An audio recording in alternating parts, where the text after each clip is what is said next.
Everyone, my self साक्षी। स्वागत है आप सभी का लर्निंग साक्षी में।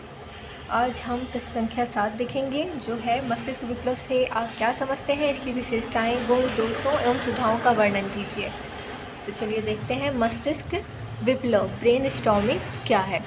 मस्तिष्क विप्लव नीति, जैसा कि नाम से विदित है, यह एक ऐसी नीति है जिसमें एक साधन प्रयोग किए जाते हैं जो छात्रों के मस्तिष्क में ज्ञान प्राप्ति तथा चिंतन के प्रति हलचल मचा देते हैं। इसमें छात्र के समक्ष एक समस्या प्रस्तुत की जाती है जिस पर सभी छात्र स्वतंत्रता पूर्वक विचार करते हैं, वार्तालाप तथा वाद विवाद करते हैं। शिक्षक सभी विचारों को श्यामपट्ट पर लिखता चला जाता है।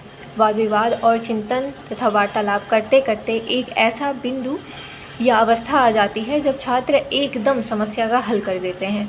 मस्तिष्क विप्लव नीति छात्रों में चिंतन विकसित करती है और उसे समस्या के विश्लेषण, संश्लेषण तथा मूल्यांकन में प्रशिक्षण प्रदान करती है। अब इसकी विशेषताएं देख लेते हैं। यह शैक्षिक और मनोवैज्ञानिक सिद्धांतों पर आधारित है।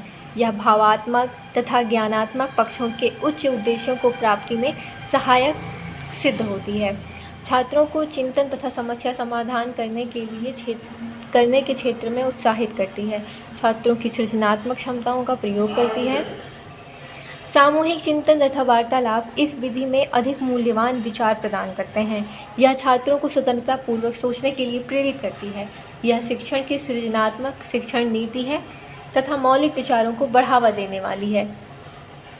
इसके बाद है मस्तिष्क विप्लव के गुण, एडवांटेज।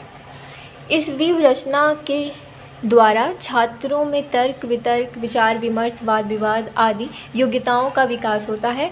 दूसरा, उच्च कक्षाओं के लिए यह रचना विशेष उपयोगी है। तीसरा, समूह में कार्य करने की प्रवृत्ति का विकास होता है। इसके बाद इसके दोष हैं, डिसएडवांटेज। सभी छात्र वाद विवाद तथा तर्क वितर्क में भाग नहीं ले पाते हैं। दूसरा, समय तथा शक्ति का अपव्यय होता है। कभी कभी समस्या उलझ जाती है। इस व्यूह रचना के द्वारा सभी विषयों का ज्ञान प्रदान नहीं किया जा सकता। सुझाव में है, प्रकरण सरल तथा छात्रों की रुचि के अनुसार होना चाहिए। समस्याओं के समाधान के लिए प्रशिक्षित अध्यापकों की नियुक्ति होनी चाहिए। माध्यमिक स्तर पर भी इस व्यूह रचना का प्रयोग करना चाहिए। सभी छात्रों को समान रूप से विचार विमर्श, तर्क वितर्क आदि का समान अवसर प्रदान करना चाहिए।